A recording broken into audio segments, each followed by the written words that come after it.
Breaking news coming in at the top of the broadcast. A passenger has been killed and 30 others suffered injuries due to severe turbulence on a flight from London to Singapore today afternoon. Now, Singapore Airlines has confirmed the incident.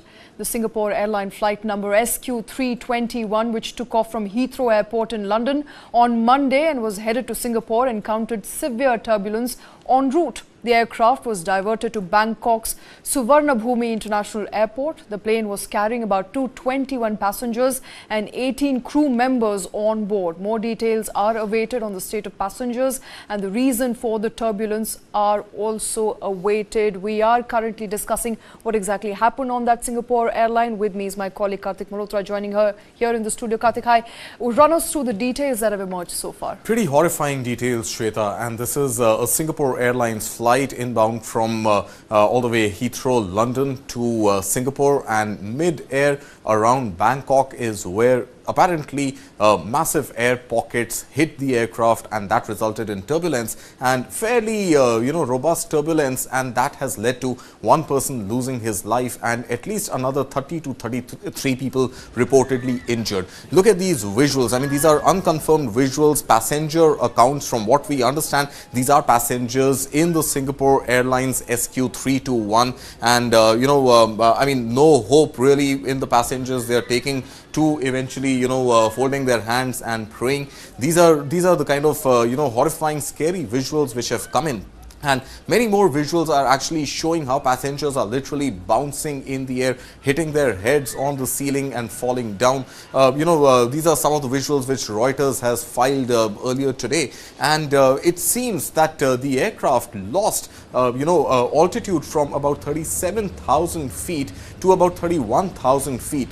Losing a massive 6,000 feet in a span of about 6 minutes. Now, some of the pilot friends that I've spoken to and those who are aviation experts seem to believe that this sort of a dip is a sign of severe turbulence. Now, we really don't know at this point whether this turbulence is due to the fact that there has been inclement weather. If it was the case of weather, was there not enough communication between the airline and the nearest ATC informing the pilots about the inclement weather? And the traditional practice really is that any other aircraft which has flown in a patch of turbulence is supposed to inform on a certain channel to all the other aircraft in that vicinity of the possibility of turbulence, so that those pilots and hence the passengers are better informed and better prepared to manage turbulence. Now, at the same time, it is not always the weather. In fact, sometimes there is also a phenomena referred to as the clear air turbulence. And this clear air turbulence does not have much to do with clouds or with any other sort of weather which is more easy to manage and understand, but really happens when opposite jet streams clash with each other, and that results in the phenomena called clear air turbulence. Now, some of the pilots that we've spoken to before this broadcast have told us that there is obviously some weather which is not unexpected in that area around Bangkok over the skies of Thailand, and a weather possibility cannot really be ruled out. But at the same time, the fact that the aircraft was flying at 37,000 feet indicates that there is a possibility of clear air turbulence as well. The statement which has been released and has come in from Singapore Airlines also says that SQ321 encountered severe turbulence, and that severe turbulence is what has perhaps led to the loss of one life at least, and more than 30 passengers injured. Now, ambulances were waiting at the Bangkok Suvarnabhumi Airport when the aircraft landed, and at that time, those ambulances were deployed to ferry passengers as required. Now, remember, the aircraft was carrying about 221 passengers and 18 crew on board, including the 2 pilots of Singapore Airlines. Now, what it seems at this moment is that perhaps a technical failure on account of Boeing. Remember, this was a Boeing 777-300ER aircraft. This is not part of the Boeing 737 MAX, MAX 8 or MAX 9. None of those variants. In fact, if you remember, the Boeing 737 MAX had actually encountered an episode mid-air on board an Alaska airline flight where a door plug had blown off. It did not result in any loss of life or massive injuries, but this was, of course, a serious security and safety lapse which is still under investigation. So, from what it seems, a technical failure on account of Boeing at this moment does not seem a probable cause of the turbulence. All right, so you've packed in a lot of information out there for this benefit of our viewers who are hoping to know how are the passengers doing at the moment. We do know that the moment plane landed in Bangkok, there was an ambulance waiting, there were safety personnel on ground waiting. Any information on what happens to the rest of the 33 people who are injured at the moment? Are they being attended to?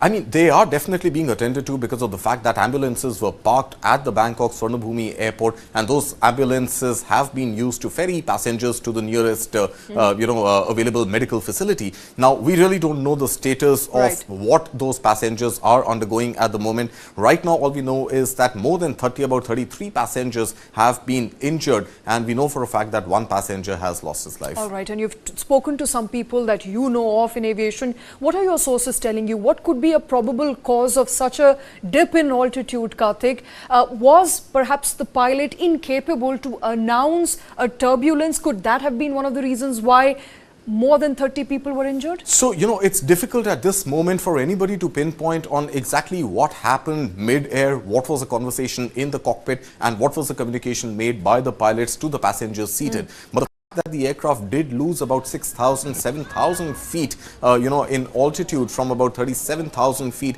coming down to under 31,000 feet in a span of 6 minutes, this is a steep decline. In aviation, you have, especially in commercial aviation, you have much narrower inclines where, where the aircraft does not have to actually lose this altitude in such a short period of time. Now, it seems that 6 minutes is an expected window of severe turbulence, and the aircraft losing height is a function of turbulence, which has led the aircraft to actually lose altitude and go down. Now, we really don't know at this point whether or not this was weather which caused this particular turbulence, or whether it was clear air turbulence and no indication of clouds building, whether a cumulonimbus CB or any other, such weather notice. All right, so nothing is confirmed for now. There will be an investigation in place. Singapore Airlines has in fact admitted that there was mid-air disturbance in the air, as a result of which aircraft lost about 600 to 700 feet in altitude.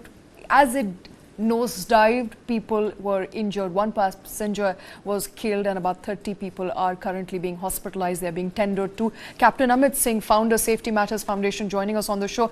Captain Singh, from what is emerging by the way of data and information, what can we ascertain so far? What really happened on that aircraft? Well, we can't be so sure until the investigation is completed.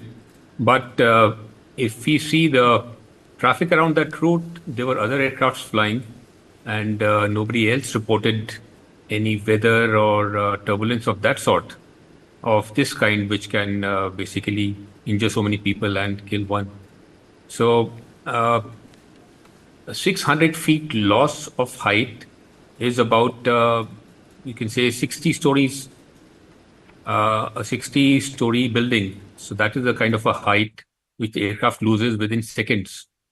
So the aircraft drops. People who are not secured, or who have not fastened the seat belts, basically like ping pong balls, the aircraft drops, they hit the head on the roof, and the aircraft then climbs back, and they're again tossed around. So that is basically, a lot of people lose their life because of head injuries and spinal injuries. That is where the maximum accidents happen, and the injuries. It could also be caused due to non-weather related, any big aircraft flying in the vicinity, which causes disturbance in the air, even though this was a 777, a big aircraft. But there have been cases of other aircraft causing such kinds of air disturbances. It all depends on how the air is moving at that place, at that point in time. So there are something called jet streams, streams of high velocity winds. But from the weather charts, we don't see anything of that sort. It could most probably indicate some clear air turbulence, which cannot be forecasted by weather satellites or other instruments. The pilots cannot see it on the weather radar, and it just comes within seconds, and the aircraft loses control. All right. Thank you very much, Captain Singh, for taking time out, for joining in, for sharing those details with us. What we do know for a fact so far is that one passenger has been killed. About 30 others have suffered serious injuries due to the turbulence which was reported on a flight from London to Singapore. Now, Singapore Airlines has, of course, confirmed the incident. We don't know what led to the incident. Captain Singh, of course, talking about what could be the possible events that led to that turbulence that has resulted in one person dying and 30 are currently hospitalized. We'll come back with more stories on the other side. Keep watching News 9.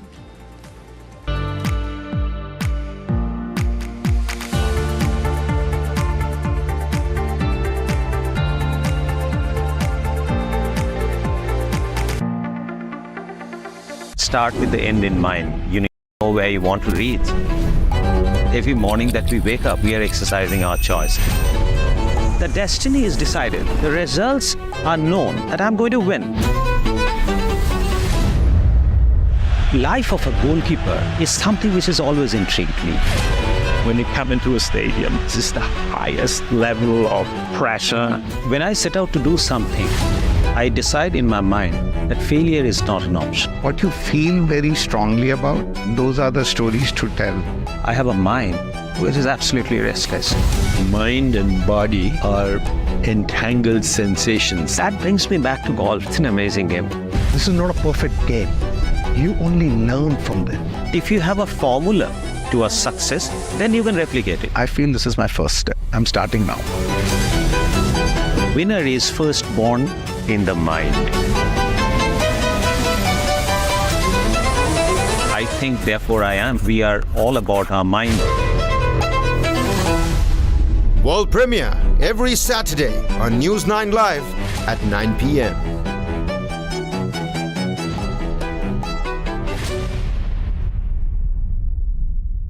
I was ready to be a CEO at 26.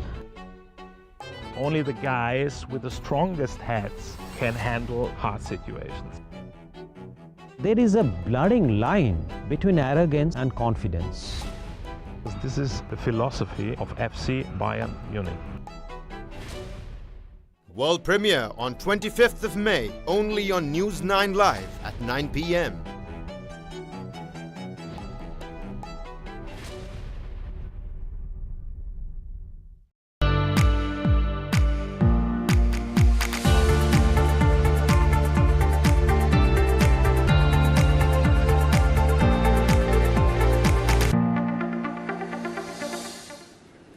Welcome back. You're with us on News 9.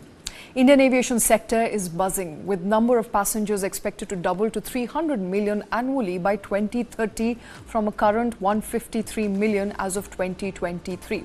Yet the reliability of airlines, frequent cancellations, safety of passengers and the lack of basic amenities continue to be a pain point for travellers all throughout the country. My colleague Krishna Kumar brings you a lowdown on why the Indian aviation sector has disappointed customers of late. Imagine you booked a flight ticket. Obviously, when you choose a flight over other modes of transportation, you have some expectations that you can save time, relax and rewind, and reach from destination A to B on time and hassle-free. But what if even the basics like proper seats, leg room, quality meals, and timely services are missing? Well, Indian Airlines, specifically the national carrier Air India, the now Tata-owned airlines, is facing the heat from passengers for failing to provide those basic services. Now let's take a look at some recent instances that enraged passengers. But before that, let's crunch some numbers that actually outline the booming growth of India's aviation sector. Now, according to a CRISIL ratings report, Indian Airlines is set to capture around 50% of the country's international passenger traffic by the financial year 2027-28. As for the domestic air passengers, India's Civil Aviation Minister Jyotiraditya Scindia recently said that the count is expected to double to 300 million annually by the year 2030 from around 150 million in the year 2023, indicating that India still has a vast untapped aviation market.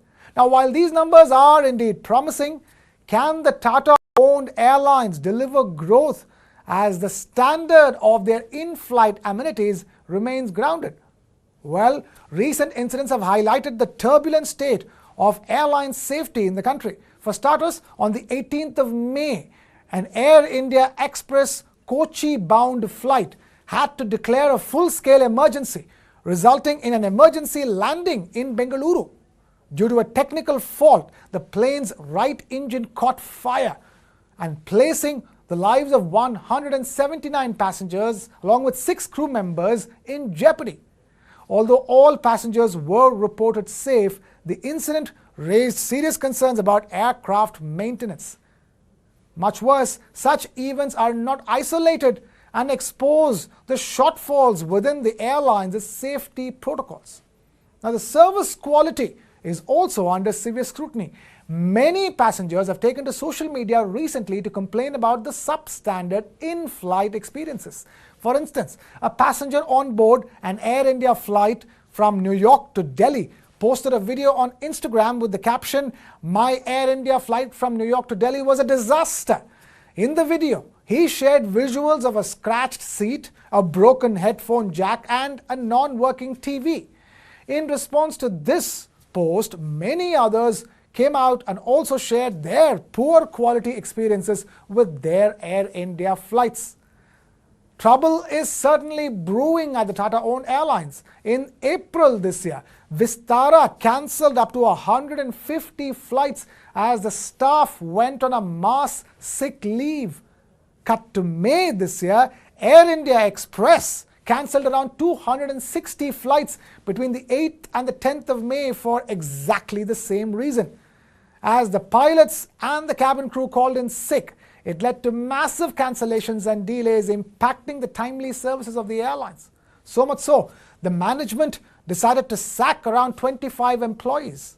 However, after a long negotiation with the employees' union, the sacked workers were reinstated and those who had called in sick agreed to rejoin work and resume operations. But what was the reason for the protest which came in the form of a mass sick leave? Vistara and Air India Express's pilots were miffed with the new compensation package that brought them on par with Air India pilots. These pilots are set to get the monthly fixed pay of just 40 hours of flying than the earlier 70 hours. And this change reduces their monthly fixed salary by around 1.2 lakh rupees. Other air carriers like Indigo and Akasa Air reportedly pay their pilots a fixed compensation package for 70 hours. And the pilots feel frustrated as the bargaining power is now low, and due to these mergers that's happening in the now Tata-owned airline group, the overall compensation and competition in the industry is also less. The combination of safety lapses, poor service quality, substandard in-flight experiences, and frequent cancellations due to staff not turning up for work seem to be eroding the confidence of both domestic and international passengers in Air India. And even though data suggests that India's aviation industry is brimming with potential, the issues that Air India is currently grappling with may erode the overall competitive edge of the industry in the long term. And that is, of course, the Indian aviation sector is concerned in the last couple of days. Moving on. Imagine a young boy, 17 years old, driving a luxury car under the influence of alcohol and killing 2 people in a road accident. But imagine he getting away with it. No jail term, an easy bail, and as punishment, he's asked to write an essay. Well, that's exactly what unfolded in Pune on Sunday morning when a 17-year-old boy who was driving a Porsche hit a motorcycle with 2 techies riding on it. They both died on spot. But the drunk, underage car driver was allowed to walk free. The teenager can't be named as the law prohibits naming young people who are under 17 years old as per the juvenile law. But here's what we know so far. A group of teenagers were partying and drinking at a restaurant on Sunday before they started driving around at night. The minor boy driving his luxury car, a Porsche that costs around 2 crore rupees, a present from his father, a real estate builder, at a speed of 160 kilometers per hour. He hits a bike, killing 2 riders on spot. The boy was arrested. He was presented in a Pune court, which granted him bail within a few hours of the accident.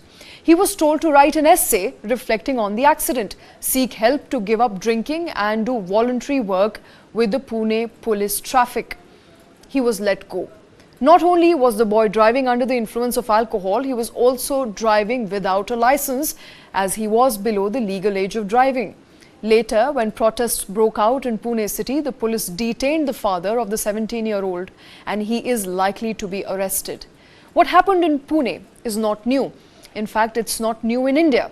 In 2016, a teenage boy, just 4 days short of turning 18, ran over a 32-year-old marketing executive while he was driving his Mercedes-Benz in Delhi. The Supreme Court in this case ruled that the boy would be tried as a juvenile as the crime did not fall under the category of heinous offence under the Juvenile Justice Act. The accused in that case was also charged under the similar section. Section 104 or 304 of the Indian Penal Code of culpable homicide not amounting to murder. The matter set a precedent for such cases. In that case, as in this one, the teenager was tried as a juvenile with little to no punishment. Every year, India reports close to 5 lakh road accidents and road accident related deaths, and in most cases, drivers are usually drunk. 16,000 people were booked for drunken driving in Delhi in 2023 alone, and data varies from city to city. Needless to say, drunken driving is a criminal offence in India, punishable under Section 185 of the Motor Vehicle Act, which means a fine of 10,000 rupees and or imprisonment of 6 months on the first time offence. And that is if you can legally drive, which means you are 18 years and above. But when you are a young person who drives under the influence of alcohol without a license, the law falls short. The best the court can do is ask you to write an essay and repent, while a family loses and grieves a member. It's a loophole in the law. As the court has said in the past, it's a matter for Parliament to remedy. And until that happens, many offenders will continue to walk away free with a license to kill. And with that, it's time for break here. We'll be back with more on the other side.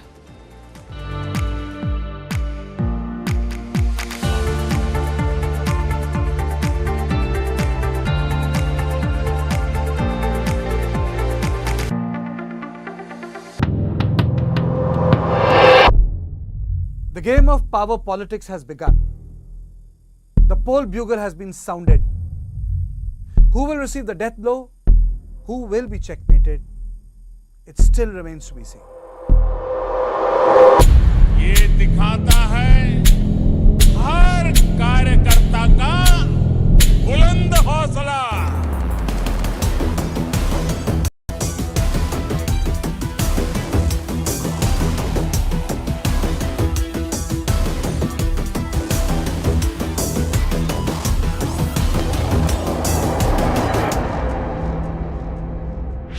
This and more. Streaming on News 9 Plus. News is now content. Subscribe and get free vouchers. For the very first time in our investigation, we unmasked the killer of Ravindra Matre. In 5G, we have to stand with the world, and in 6G, we have to lead the world. Winning a Grammy was an absolutely surreal experience.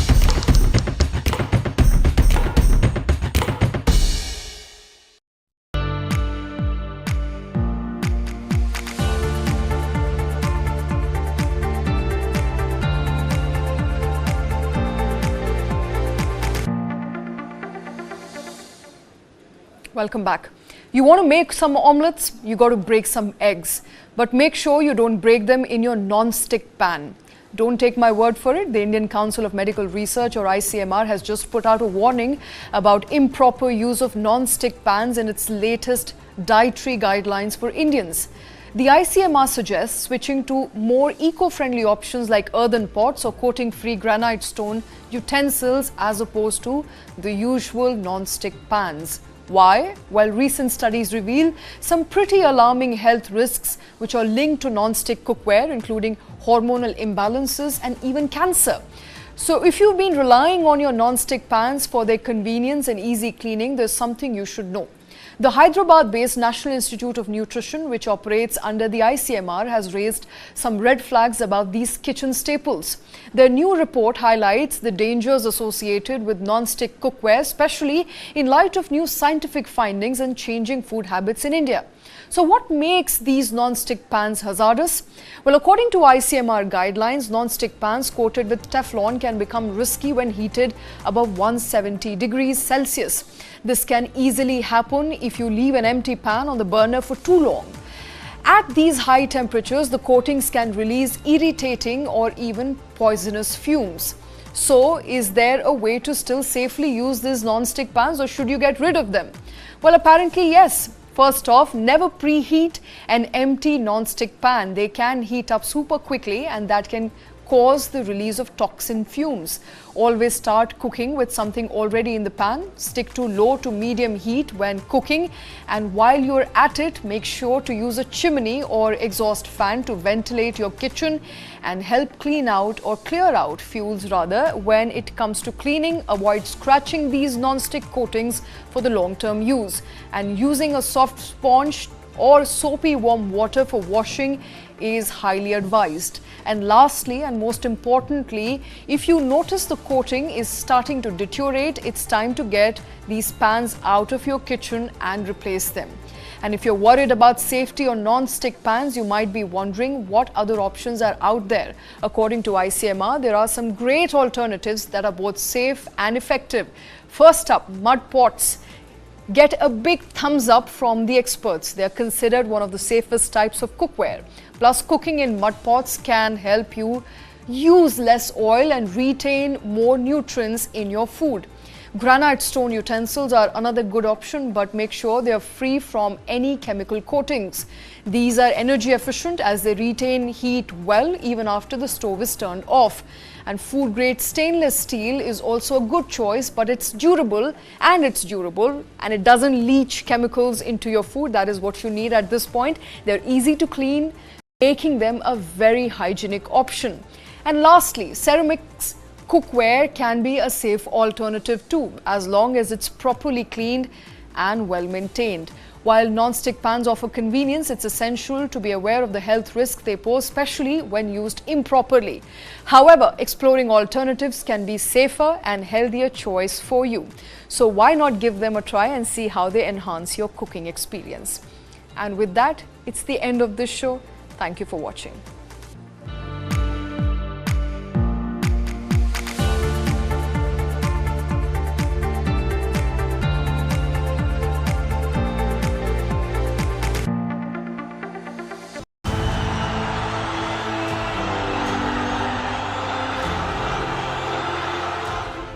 That ink is a semi-permanent dye called the indelible ink.